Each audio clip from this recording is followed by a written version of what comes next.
श्रीमती सोनिया गांधी जी।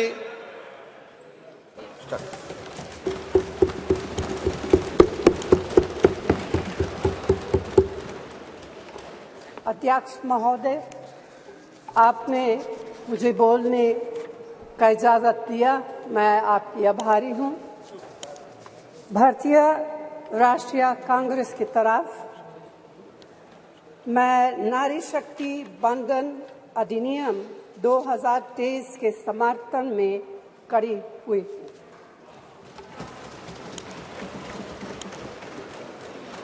धुएं से भरी हुई रसोई से लेकर रोशनी से जगमगाती हुई स्टेडियम तक भारत की स्त्री का सफर बहुत लंबा है, लेकिन आखिरकार उसने मंजिल को छू लिया है। उसने जन्म दिया, उसने परिवार चलाया, उसने पुरुषों के बीच तेज दौड़ लगाई और असीम धीरज के साथ अक्सर खुद को हारते हुए लेकिन आखिरी बाजी में जीतते हुए देखा। भारत की स्त्री के हृदय में महासागर जैसा धीरज है। उसने खुद के साथ हुई बेईमानी की शिकायत नहीं की और सिर्फ अपने फायदे के बारे में कभी नहीं सोचा। उसने नदियों की तरह सबकी भलाई के लिए काम किया है और मुश्किल वक्त में हिमालय की तरह अडिग रही। स्त्री के धैर्य का अंदाज लगाना नामुमकिन है। वह आराम को नहीं पहचानती और तक जाना भी नहीं जानती। हमारे महान देश की माँ है स्त्री, लेकिन स्त्री ने हमें सिर्फ जन्म ही नहीं दिया है, अपने आंसुओं खून पसीने सींचकर हमें अपने बारे में सोचने लायक, बुद्धिमान और शक्तिशाली भी बनाया है। अध्यक्ष महोदय, स्त्री का मेहनत, स्त्री का गरिमा और स्त्री के त्याग की पहचान करके ही हम लोग मनुष्यता की परीक्षा में पास हो सकते हैं। आज़ादी की लड़ाई और नए भारत के निर्माण के हर मोर्चे पर स्त्री पुरुष के साथ कंधे से कंधा मिलाकर लड़ी है। वह उम्मीदों, आकांक्षाओं, तकलीफों और घर गृहस्थी के बोझ के नीचे नहीं दबी। सरोजिनी नायडू, सुचेता कृपलानी, अरुणा असफ अली, विजयलक्ष्मी पंडित, राजकुमारी अमृत कौर और उनके साथ तमाम लाखों महिलाएं से लेकर आज की तारीख तक स्त्री ने कठिन समय में हर बार महात्मा गांधी, पंडित जवाहरलाल नेहरू, सरदार पटेल, बाबा साहब अम्बेडकर और मौलाना आज़ाद के सपनों को जमीन पर उतार कर दिखाया है। इंदिरा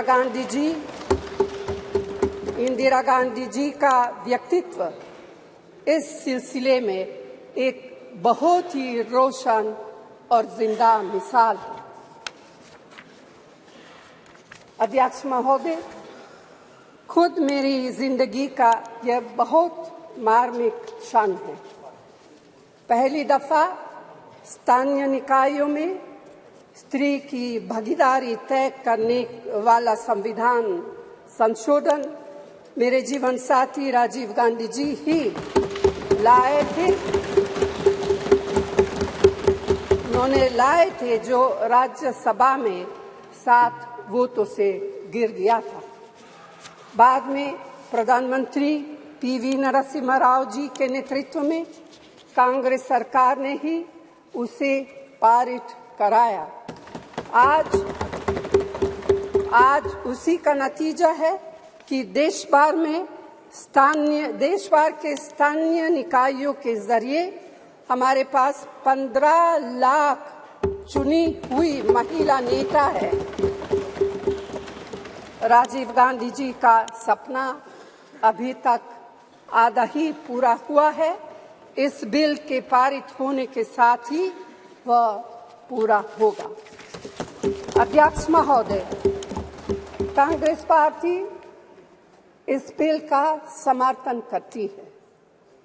हमें इस बिल के पास होने से खुशी है, मगर इसके साथ साथ एक चिंता भी है। मैं एक सवाल पूछना चाहती हूँ। पिछले 13 वर्षों से भारतीय स्त्रियां अपनी राजनीतिक जिम्मेदारी का इंतजार कर रही हैं और अब उन्हें कुछ वर्ष और इंतजार करने के लिए कहा जा रहा है। कितने वर्ष? 2 वर्ष, 4 वर्ष, 6 वर्ष, 8 वर्ष? क्या भारत की स्त्रियों के साथ बर्ताव उचित है?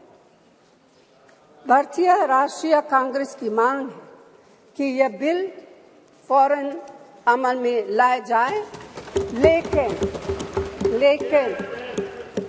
लेकिन इसके साथ ही कास्ट सेंसस कराकर schedule caste, schedule tribe, OBCs की महिलाओं के आरक्षण की व्यवस्था की गई। सरकार को इसे साकार करने के लिए भी जो कदम उठाने की जरूरत है वह उठाने ही चाहिए। अध्यक्ष महोदय, स्त्रियों के योगदान की स्वीकार करने और उसके प्रति आभार व्यक्त करना का यह सबसे उचित समय। इस बिल को लागू करने में और देरी करना भारत की स्त्रियों के साथ घोर नाइंसाफी है। भारतीय राष्ट्रीय कांग्रेस की तरफ से मैं आपके द्वारा सरकार से मांग करती हूं कि नारी शक्ति बंधन अधिनियम 2023 को उसके रास्ते की सारी रुकावटों को दूर करते हुए जल्दी से जल्दी लागू किया जाए। ऐसा करना न सिर्फ जरूरी है बल्कि संभव भी है। धन्यवाद।